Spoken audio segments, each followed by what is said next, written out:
पता है आपको, जब मैं आप दोनों के साइज का था ना, छोटा सा, उस वक्त मुझे बर्फबारी देखने का बहुत शौक था।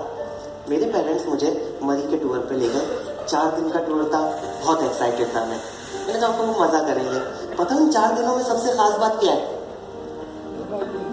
बर्फबारी नहीं हुई।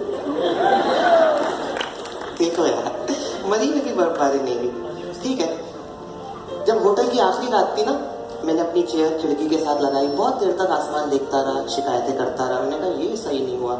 खैर कोई बात नहीं, पता नहीं कब आंख लग गई। आखिरी पहर, बिल्कुल लास्ट टाइम पे मेरी वालदा आई और मुझे कहने लगी मुनव्वर उठो, खिड़की से बाहर देखो, बर्फबारी हो रही है।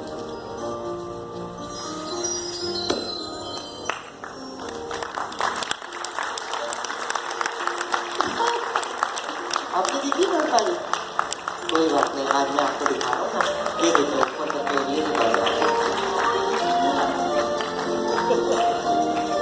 अब इसे एंजॉय करने का वक्त आ गया।